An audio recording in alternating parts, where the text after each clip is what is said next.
आप सभी को नमस्कार, सुप्रभात। सार्थक government job point YouTube channel आप सभी लोगों का हार्दिक स्वागत करता है। चैनल को सब्सक्राइब करके वीडियो को लाइक करके शेयर कर दिया करें। बेल आइकन दबा करके रखेंगे तो आपको नोटिफिकेशन मिल जाएगा और आप उसे शेयर कर पाएंगे।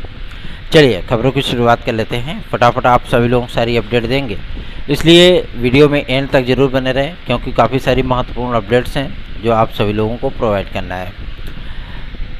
जो कुछ भी बीएड केसेस को लेकर के चल रहे हैं, ठीक है ना, क्योंकि एक आदेश के बाद जाहिर सी बात है विद्यार्थी अन्य चीज़ों को लेकर के भी हाई कोर्ट से लेकर के सर्वोच्च न्यायालय तक याचिकाएं करते रहते हैं और सारी चीज़ें क्लियर होने के बाद ही यथास्थितियाँ स्पष्ट हो पाती हैं, ठीक है ना।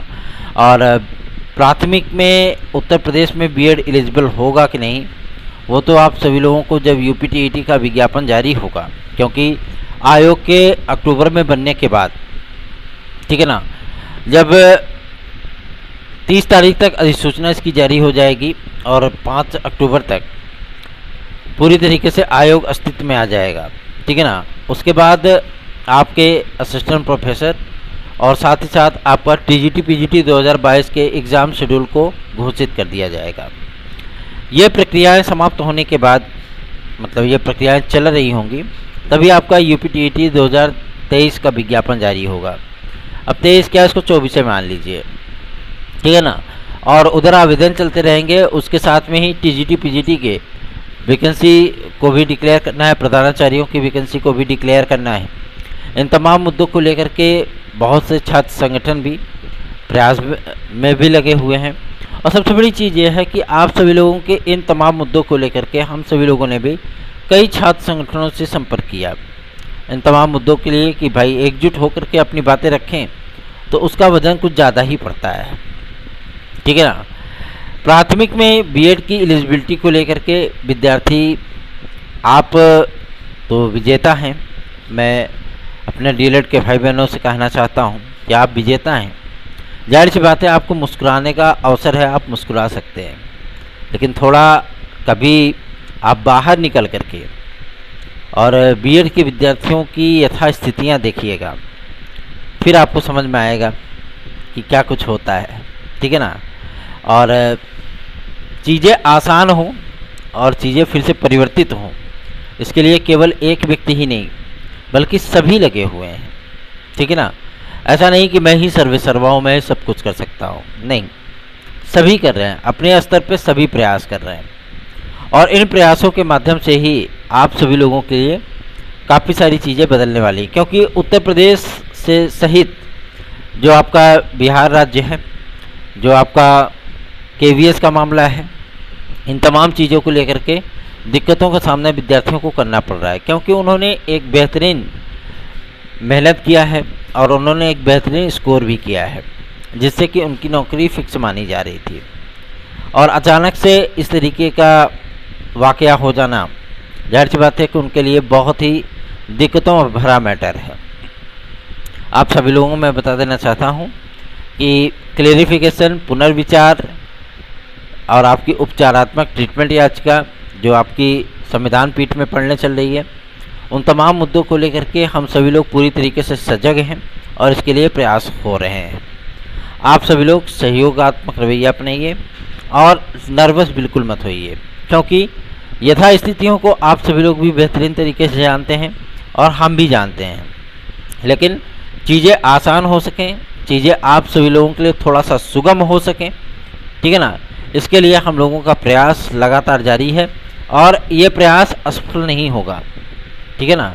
आप सभी लोगों को बस एकता का प्रदर्शन करना है, अपनी शक्तियों को एकत्रित करना है, और जब आप शक्तियों को अपने एकत्रित करने एकजुट हो जाएंगे तो जाहिर सी बात है कि उसमें आप लोगों को काफ़ी सारा एडवांटेज देखने के लिए मिलेगा, ठीक है ना।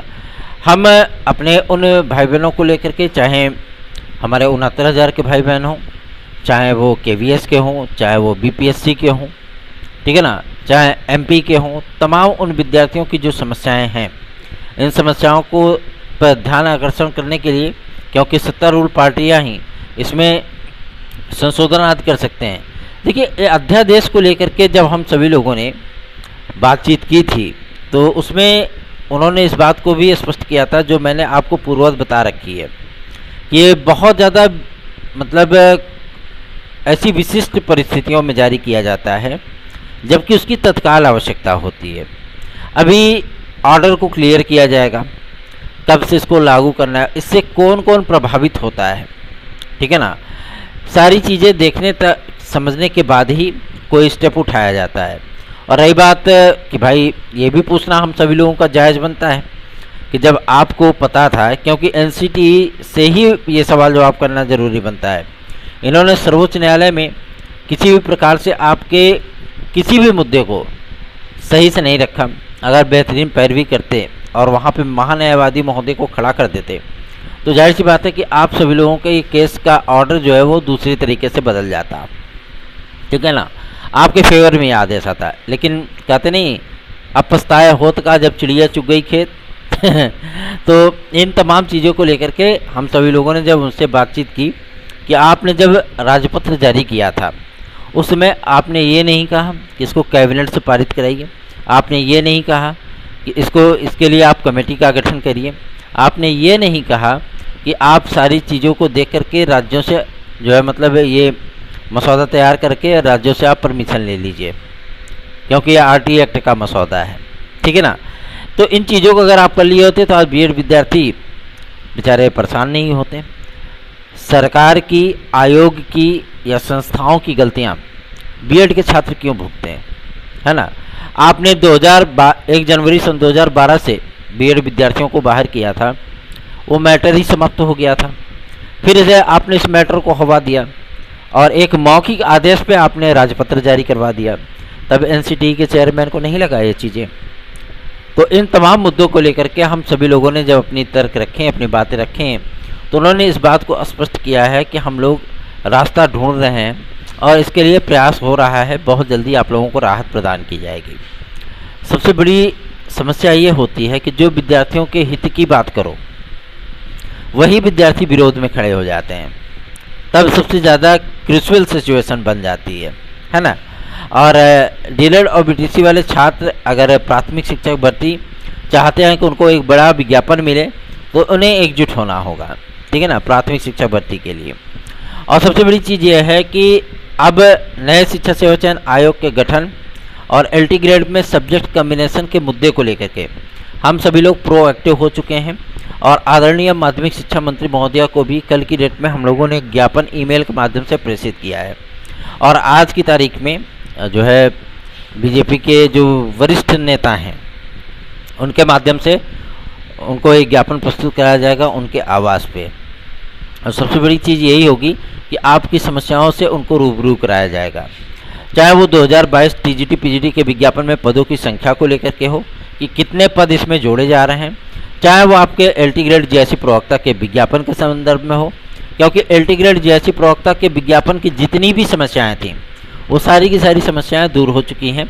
सिर्फ राजकीय शिक्षक सेवा नियमावली या माध्यमिक शिक्षा सेवा अधिनियम में संशोधन करके इन दोनों उपधाराओं को जोड़ते हुए जो प्राविधिक, टेक्निकल, फाइन, बीएफए आदि के स्टूडेंट हैं, इन तमाम विद्यार्थियों को लेकर के निर्णय करते हुए टीजीटी की नियमावली पर एलटी ग्रेड को कराने के संबंध में हम सभी लोगों का ये प्रयास है कि टीजीटी की नियमावली पर आपकी एलटी ग्रेड हो, ठीक है ना। और जो सब्जेक्ट कम्बिनेशन वाले हमारे भाई बहन हैं उनको भी किसी न किसी विषय में आवेदन करने का अवश्य ही अवसर प्रदान किया जाए। इन तमाम चीज़ों को लेकर के हम सभी लोग प्रयासरत हैं। और यूपी ट्रिपल एससी पे हम थोड़ा सा फोकस नहीं कर पाए, काफ़ी सारी चीज़ें हो गई हैं। और आप सभी लोगों में बताना चाहता हूं कि आपका जो ये रिवाइज्ड फाइनल आंसर की है वीडियो एग्ज़ाम का, ठीक है ना, वो बहुत जल्दी ही आने वाली है, मान चलिए हफ्ते 10 दिन या 15 दिन, ठीक है। और उसके बाद आपके परिणाम को अंतिम रूप दिया जाएगा, क्योंकि इसमें नॉर्मलाइजेशन चल रहा है। और सबसे बड़ी चीज़ ये है कि आप लोगों का ये रिजल्ट 24 अक्टूबर के पहले पहले आएगा, ठीक है ना, ये कन्फर्म है।